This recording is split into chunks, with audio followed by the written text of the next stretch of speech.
syndication work? Because you say it's like living. It don't. They stopped that shit. Damn it. After Seinfeld, they said, nothing. After Cosby, they said, no more niggas gonna get that much money ever. So syndication was you had to do what? 100 shows? 100 shows. 100 episodes. 100 episodes. I personally, I think if I do TV again, I want to go back to that model. For me, that's I want to do sitcom. I want to do TV. I want to do. But they don't syndicate you anymore? I want to do it. I think it's still a model that is necessary. I think the brands need a place to go.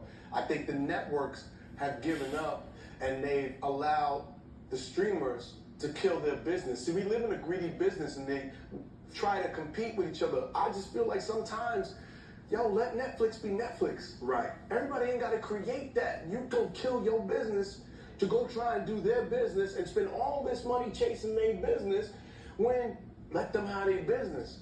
I like the syndication thing. I want to do it. I could do a Netflix or a stream. I've been very successful on all those.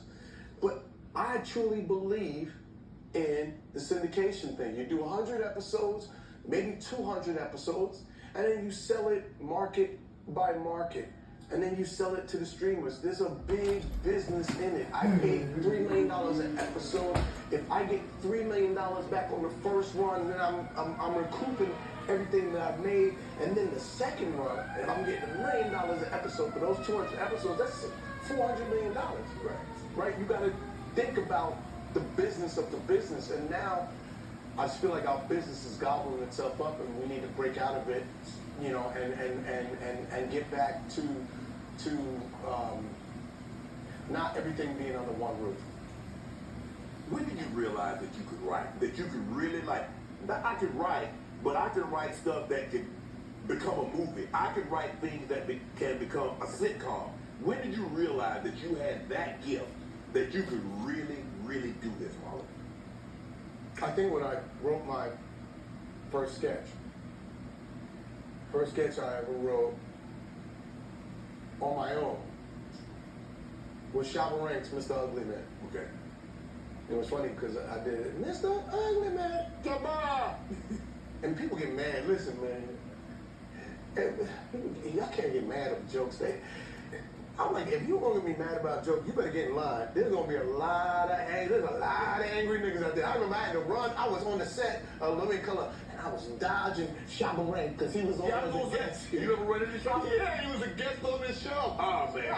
He done set you up. He set you up, man. He set you up, man. And when I'm done, I'll say, well, what I'm doing for now? Because when you do it to their face, it's mockery is the greatest form of flattery. Right.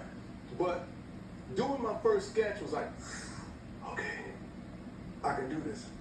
And then when we went through those 26 drafts and we did Don't Be a Menace, I could do this. Then we did Scary Movie and we had to go do those 19 drafts. Now, for me,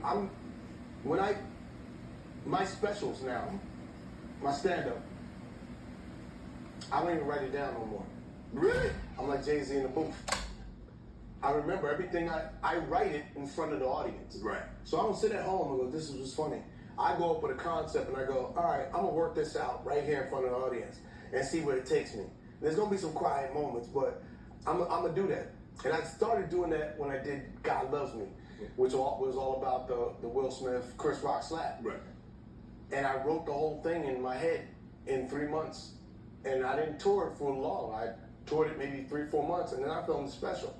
And then after that, I was like, oh, wow, I'm in the Matrix. I just ate the red pill. I'm in the Matrix. Things is moving slowly. Like I see all these numbers, and I can put all these numbers together and create these formulas. Right.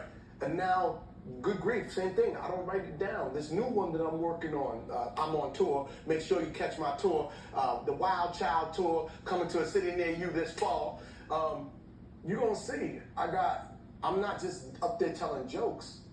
I'm up there telling great stories, and it's like watching a movie because you got all these different characters and this hero that's going through this thing to get an elixir, and all along the way, it's just joke, bah, bah, bah, bah, relentless. And then there's a little bit of heart, and then there's some spirit. I want you to come down and check me out. I wouldn't say I'm in a special place since I've really felt that. I've always been a humble man. Right. I've always been humble because I've been raised. I know what greatness is. Yes. I'm starting to see mine. Wow. You get to a point in your excellence through your work ethic, and you go, oh no, I know what I'm doing.